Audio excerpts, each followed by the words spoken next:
All right, let's get into this story because it is a wild one. Picture this. A clear summer evening, a major U.S. airport.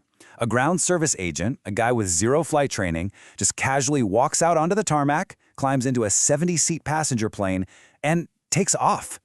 What happens next is this absolutely surreal 73-minute flight full of aerial stunts, shockingly honest confessions over the radio, and a full-blown military response that left everyone asking one simple question: how on earth could this possibly happen?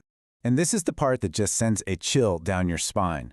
From inside the cockpit, the man himself, Richard Beebo Russell, tells air traffic control everything they need to know. With that one sentence, he sets the stage for one of the most bizarre and ultimately tragic events in modern aviation history. So, let's rewind. Let's go back to the very beginning of this thing. The date is August 10th, 2018.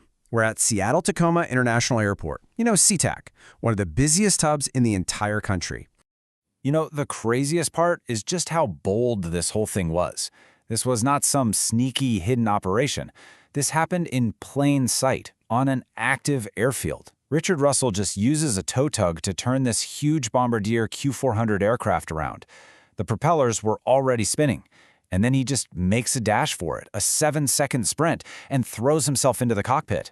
As you can imagine, air traffic control is scrambling, trying to figure out what is going on. Then a voice comes over the radio. It's an Alaska Airlines pilot who sees the whole thing. He radios in, totally alarmed, saying, "That aircraft is taking off rolling. You need to call and scramble now." And just like that, at 7:33 p.m., Beebo Russell was in the air. So this incredible, impossible act immediately brings up the most obvious question, right? Who was this guy who just stole a commercial airliner? Was he a terrorist? Some disgruntled employee with a violent plan? Well, the truth, as it turned out, was way more complicated than that. So when investigators started digging, the picture that emerged wasn't of some hardened criminal. It was of a really well-liked, pretty ordinary guy. His friends and family all called him Beebo. They said he was goofy, reliable, super compassionate. He'd been a high school sports star, he started a bakery with his wife, he even graduated with honors from college. The only reason he had this tough job at Horizon Air was for one simple thing: the flight benefits, so he could go visit his family in Alaska. And you can really hear his personality in his own words. He made this video for a college class, and he used this kind of self-deprecating humor to talk about his job. Sure, he called the work itself miserable, but for him, it was just a means to an end. It was his ticket to travel. The key thing here is that nobody, absolutely nobody, saw this coming. Nothing in his background screamed, "I'm about to steal an airplane." Which brings us to the second and maybe even more troubling question. Forget about who did it for a second. Let's talk about how. How is this even possible nearly 2 decades after 9/11? Well, this whole incident really pulls back the curtain on this huge difference in airport security. You know the drill as a passenger, right? It's what people call security theater. Take off your shoes, no liquids over 3.4 ounces. We're all treated like potential threats. But the thousands of airport employees, they're considered a known and trusted group. Their security badge is basically an all-access pass to secure areas, including the planes themselves. I mean, this quote from the CEO of Alaska Airlines said in the aftermath, it's just stunning. The planes don't have keys like your car does. There's no special ignition sequence. Russell's employee badge got him right up to the plane, and from there was literally nothing stopping him from getting in and starting it up. The entire system was built on a foundation of trust, a trust that he just completely shattered. Okay, so let's get back up in the air with Beebo. For the next 73 minutes, he's in this surreal conversation with an incredibly calm air traffic controller. And thanks to those recordings, we have a direct window into what he was thinking and feeling. At first, he sounds almost giddy, just filled with this manic, adrenaline-fueled energy. When the controller asks him how he knows how to fly, this is his answer. And the thing is, he was shockingly good. He was a natural. He flew that plane with a skill that just baffled veteran pilots, pulling off maneuvers that experts said were just incredible for a novice. But that high, that adrenaline, it didn't last. As the flight went on, that initial excitement started to crack.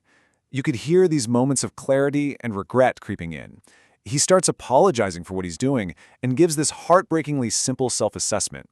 He knew he was hurting people, calling himself just a broken guy. And then, with 2 F-15 fighter jets scrambled and on his tail, Russell announces his endgame. There was not going to be a landing, no surrender. Just one last spectacular stunt before, as he put it, he would call it a night. And he actually did it. People on the ground caught it on video. This 108-foot-long passenger plane doing a full barrel roll over the Puget Sound. And to give you an idea of how insane and precise this was, the F-15 pilot who was tailing him radioed in with this tone of pure disbelief that Russell had cleared the water by only about 10 feet. Shortly after that barrel roll, Russell's 73-minute joyride came to its tragic end. And in the aftermath, the official response was, in its own way, almost as shocking as the flight itself. The plane crashed on the sparsely populated Ketron Island. The FBI took over, they recovered the black boxes and Russell's remains. And their conclusion was pretty clear-cut. This was not an act of terrorism. It was the desperate final act of one single troubled person.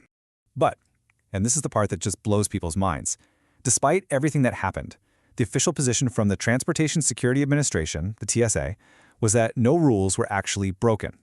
In their view, Russell did everything he was authorized to do with his security badge, right up until the moment he hit the throttle and lifted off the runway. So, what actually changed after this?